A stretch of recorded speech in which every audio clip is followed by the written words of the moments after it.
we are talking about something that everybody is talking about, which is Trump, and we assume Elon Musk and land reform and AfriForum and a whole lot of other things. And I mean, it's dominated the media for the last few days.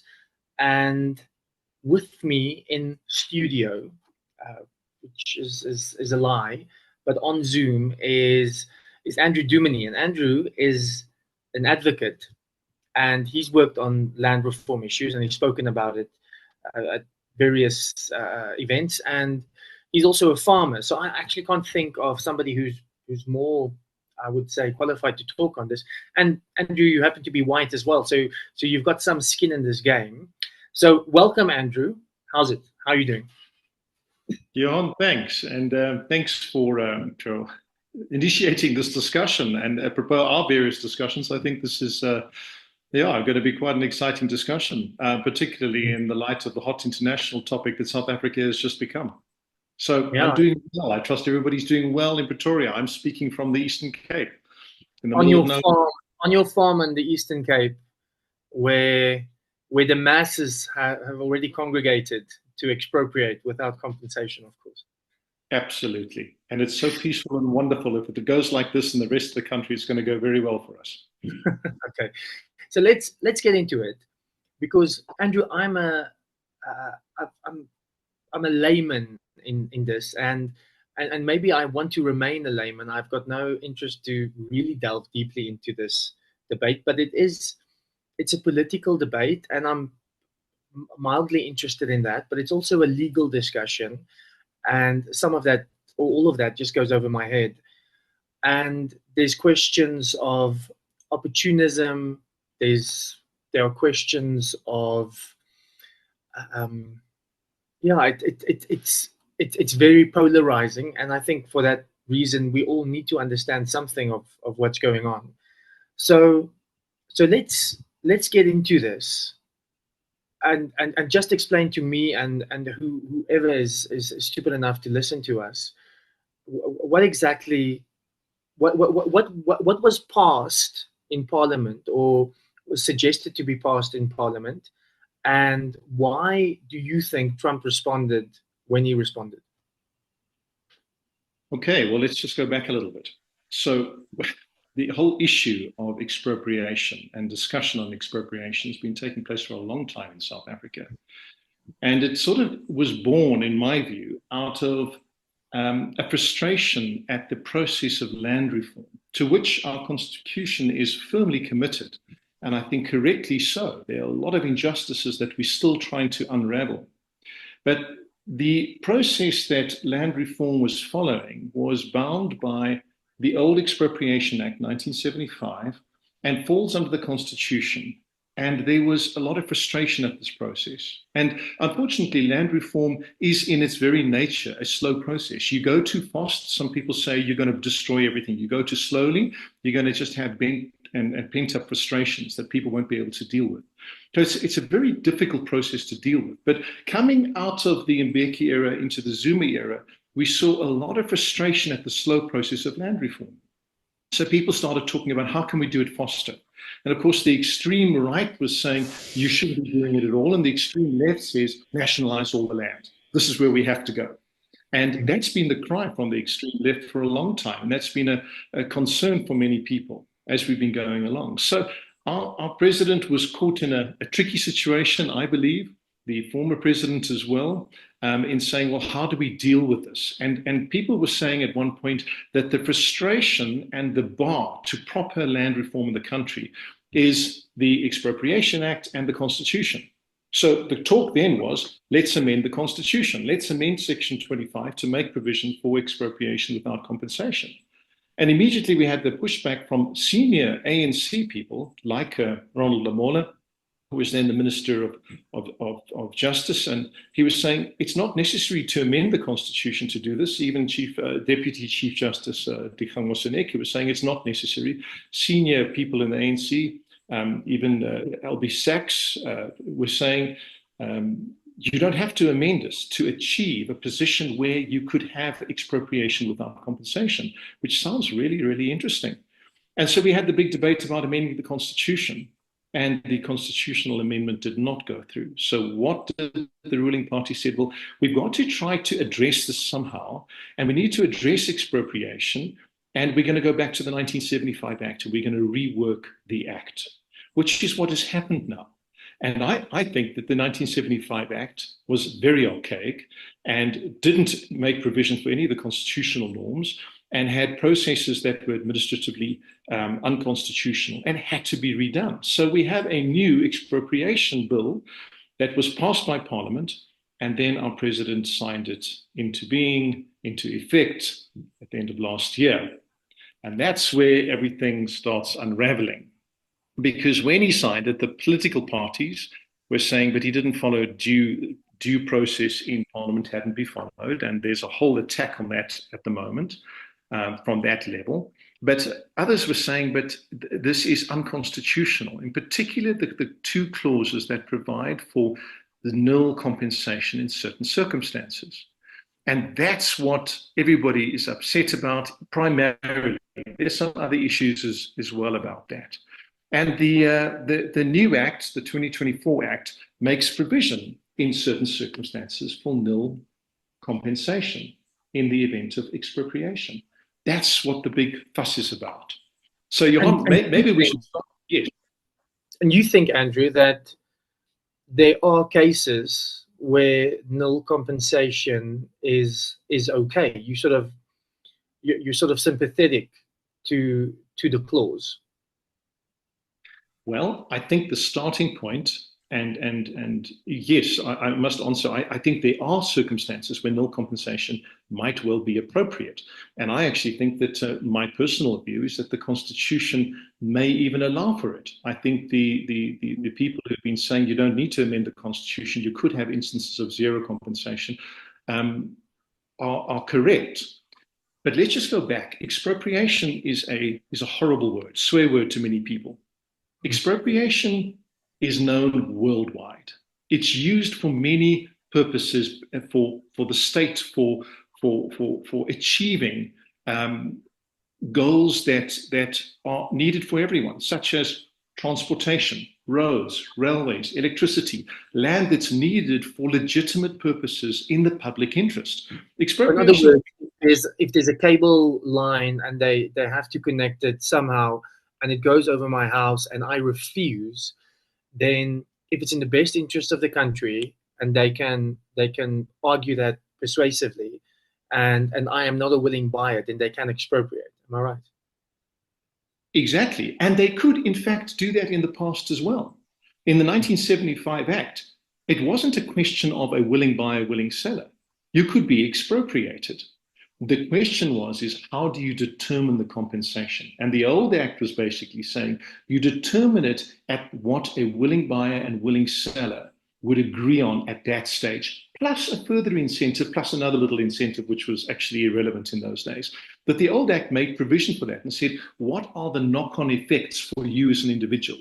If you're a person for whom this is your only livelihood, you have no other way of making a living, you're an aged person, there is an additional amount of compensation to make provision for that in the old Act. And so now we've moved to a new dispensation, which is the Section 25 of our Constitution, which says it must be just and equitable. And now we also have the Act, which says we take in the constitutional provisions and we look at what is just and equitable.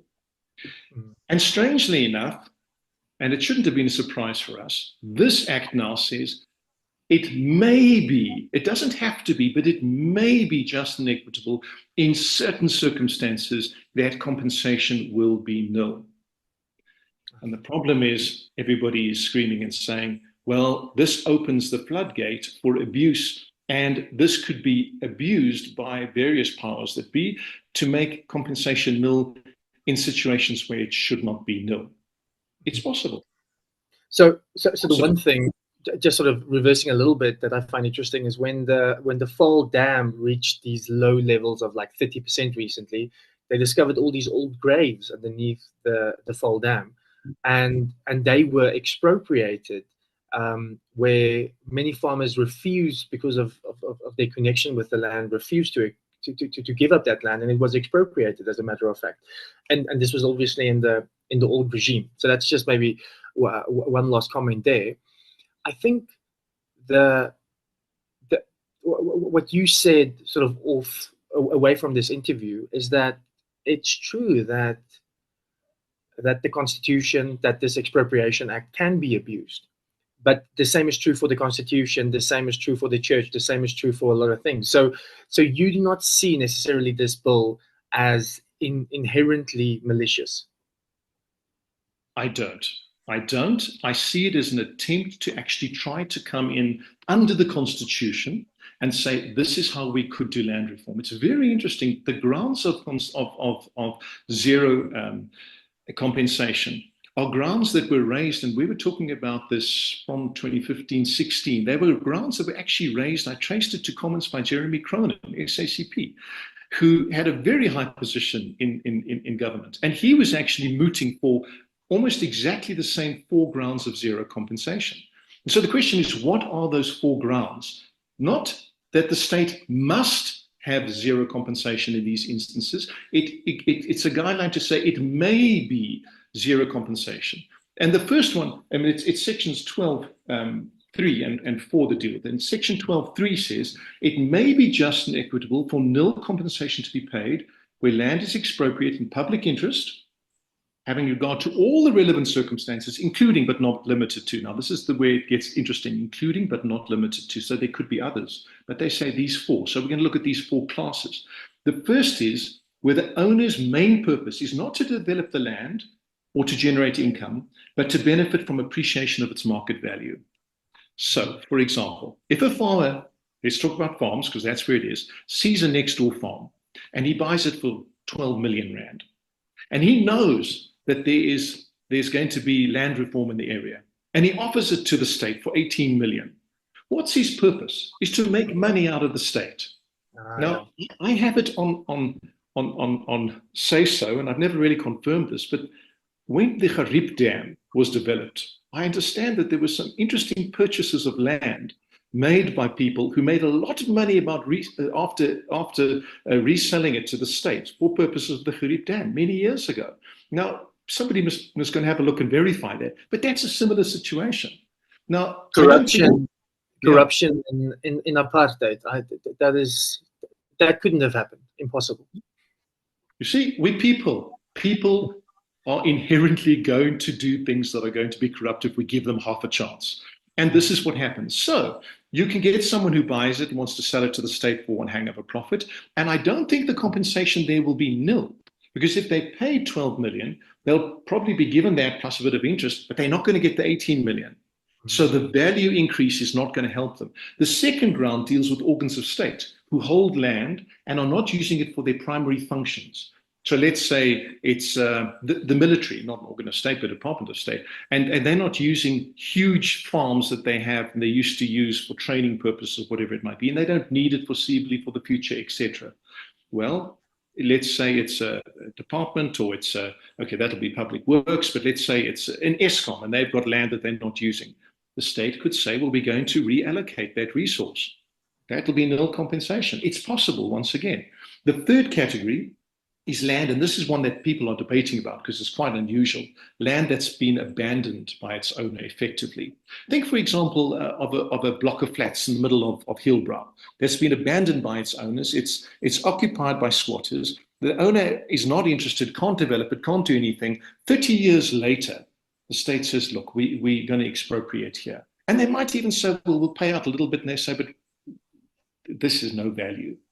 And that's a situation that you've got to deal with on the circumstances and have a look at it. And the fourth ground is where the same people who are very excited about, not excited, but rather triggered by the possibility of land reform and expropriation without compensation in the rural farming areas are also very outspoken about these hijacked buildings. So on the one hand, the thing that they want the government to do to try and restore the inner cities is the same thing that they are fighting in the farming sector. I think we've got to look at our country and say, what is the best for our country? And not say, how can I protect my interests and my potential interests as well? But bearing in mind as well that there are people who are going to be taking a chance here. You know, if you suddenly have a land invasion and people say, well, we're going to invade land because now we can take it without compensation, that's completely incorrect. That's not what the bill and the Act now provides for. The Act has very good mechanisms that are much better than the previous Act, by the way, much better mechanisms that are far fairer in approaching compensation and expropriation. But where you have an instance of people taking a chance and saying, well, you know, the state has opened this up to us, we can go and take the law into our own hands, the state must be seen to be acting very strongly there. The authorities should be saying, well, this is trespassing. You've got to follow the provisions. You cannot take the law into your own hands. And that's the fear that everyone has. And I think to some extent, an expectation may have been created in certain people who don't understand the process, who are saying, we can take land wherever we want now. That's not what the Act says. That's clearly not what Ramaphosa has been saying all along. And that is an impression that's being created that I would say opportunistic people will act on. And where that's happened, I think organizations need to come alongside landowners and support them and say, listen, how are we going to stop a land invasion? And there are mechanisms to do that.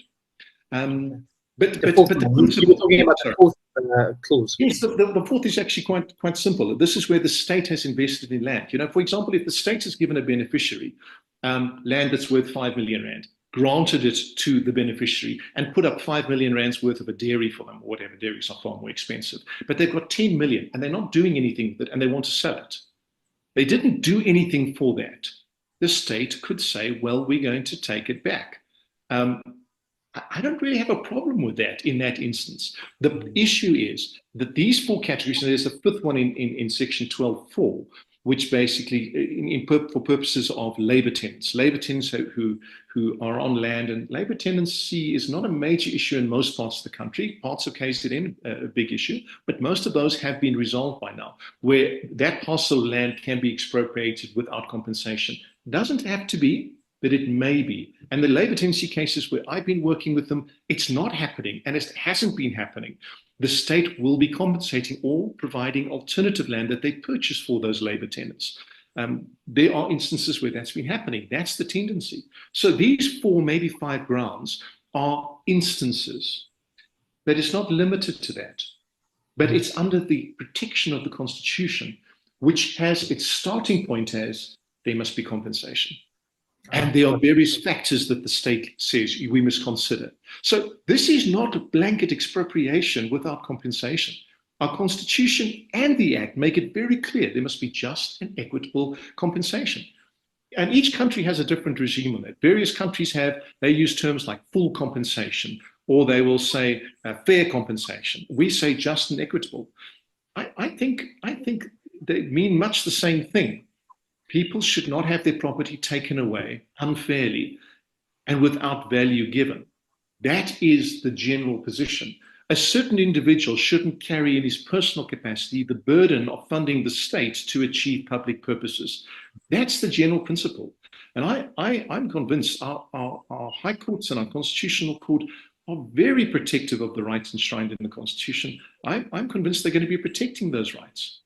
But we have to guard against, I would say, extremism and the big fight. So maybe we should come to what's happened now in the last few statements from across the sea. So would you say, let's before we go overseas, let's just talk about our friends at AfriForum.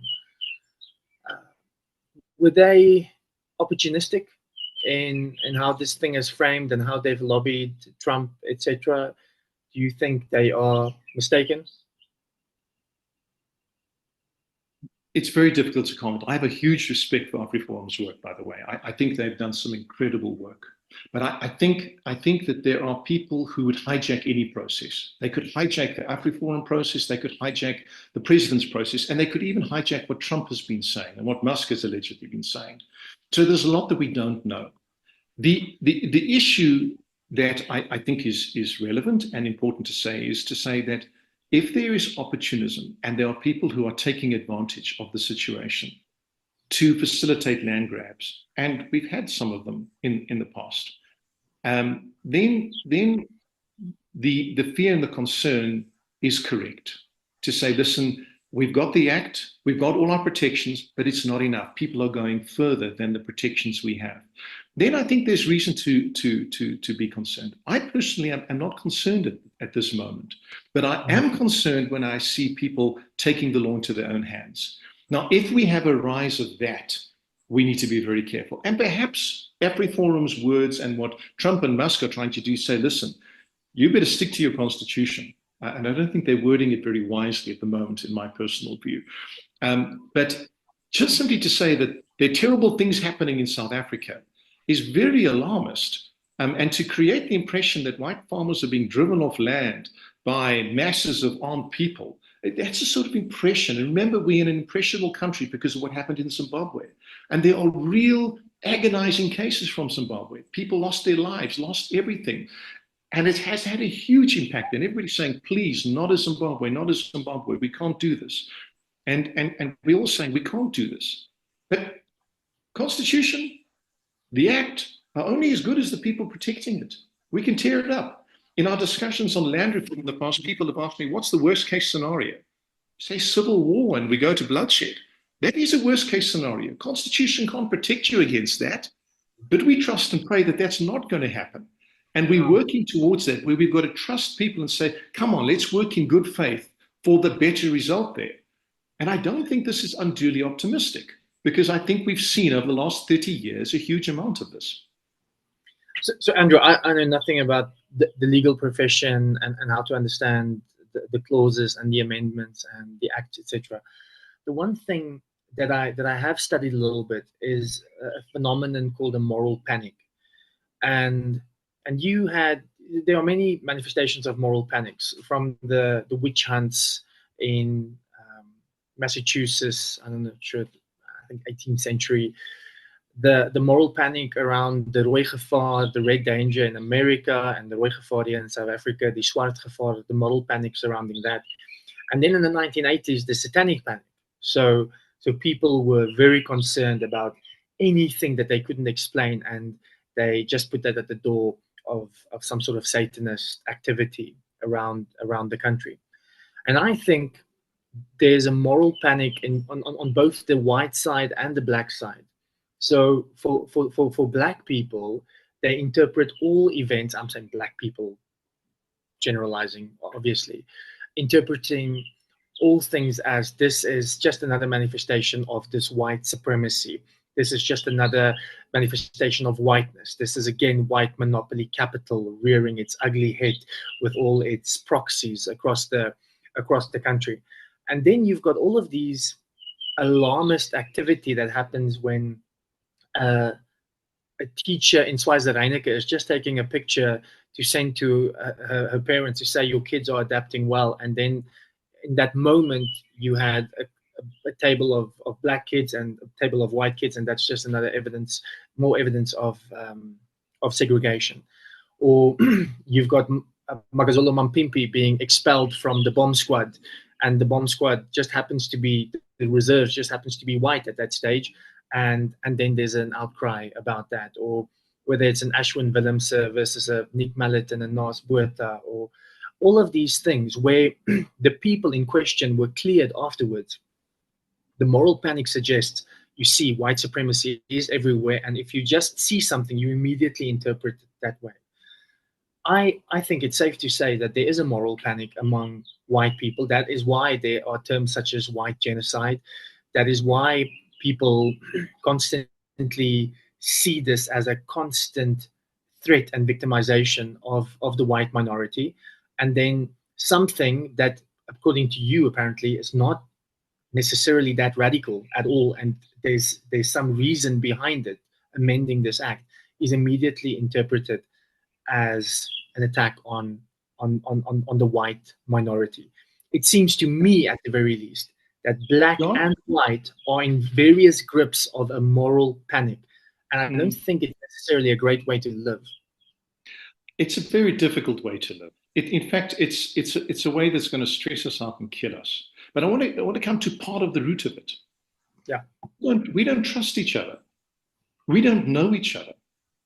We don't know the basis on which we can say, well, I want to trust your motives. There's a young black attorney in one of our little local towns who I didn't even know this because I'm not really on social media, but he put up a whole lot of pictures about Mr. Duminy, I'm taking over your farm now and so on, and I had a wonderful joke about it. And I had a whole lot of people up in arms about it. I mean, this young man sits in my dining room with me. He'll be with me on the farm on the weekend. He's like a son to me in my home. He considers the way people are reacting to be absolutely ridiculous. And in fact, he's stoking it because people are so terrified of it. So he's taking the mickey out of it. But this man, I can trust with my life. He's spent for the last 13 years, he's been in and out of my home. So the question is, when we have these discussions, do we actually know each other? Do we actually trust each other's motives as black and white in this country? And I think, and particularly as far as the church is concerned, we have a massive role to try to continue with the incompleted work, or the incomplete work of reconciliation, and actually getting to a place where we can say, you know what, you might be white, but I don't have to distrust you just because you're white. I don't have to mistrust you just because you're black. And there's a lot of that going on as well, where people are saying, well, we're judging and we're prejudiced because of this. And that is feeding into this, and that is fueling it, which is very, very sad. If we can get to a place where we can actually say, well, we know one another. I trust your motives. I've worked with a place recently where I've worked with some black brothers where I can tell you I can put my life in their hands. And I think you have the same position, Johan. And this is where I think Beatrice Aintes has done such great work of building those bridges and actually saying, listen, here we are.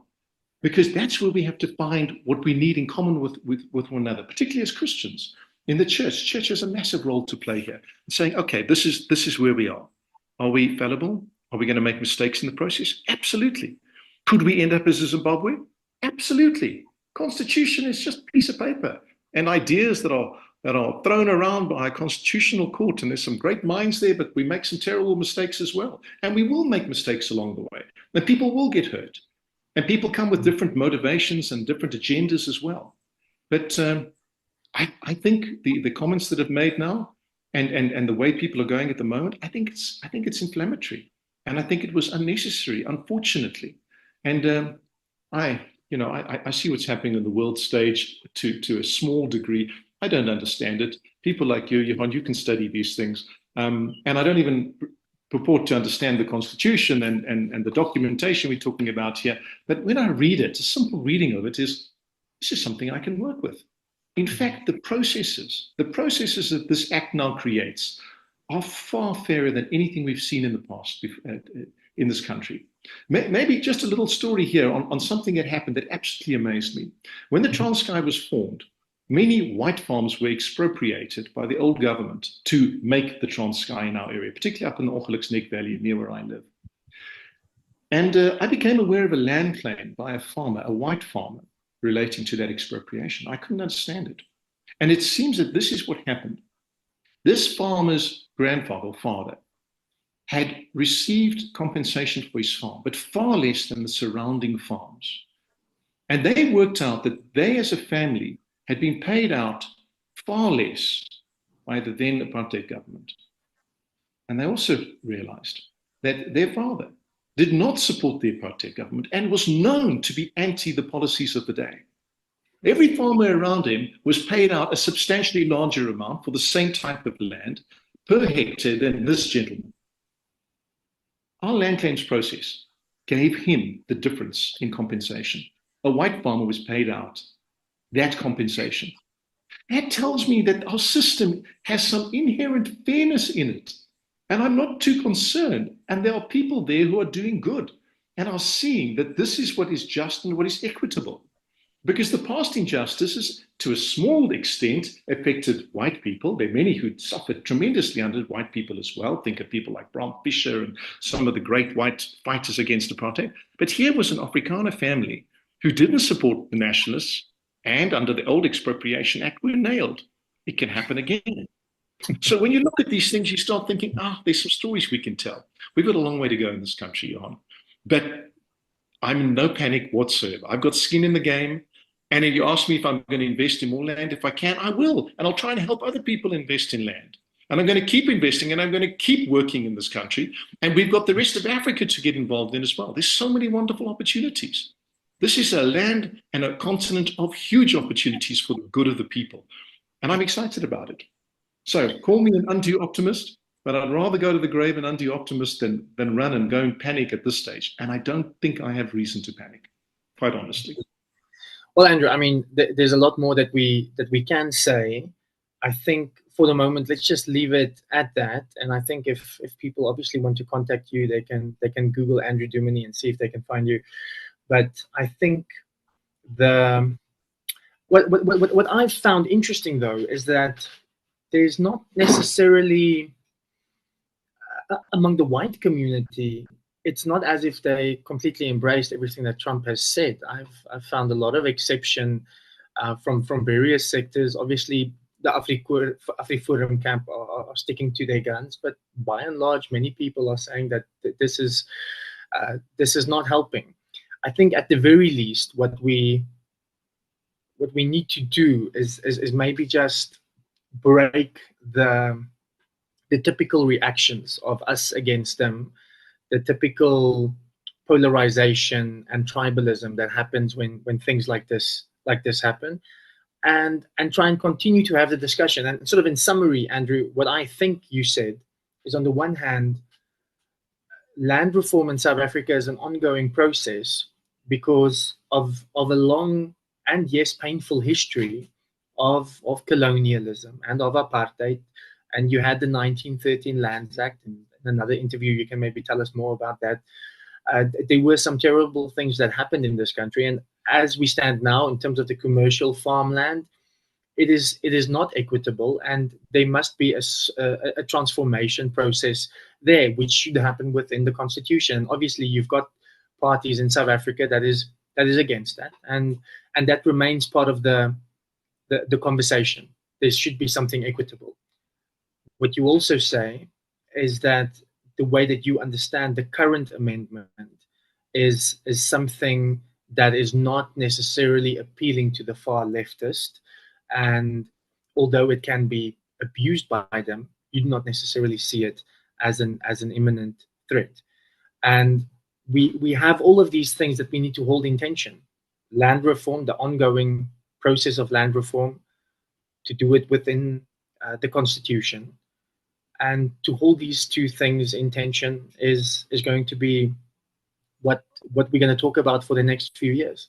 Am I getting it?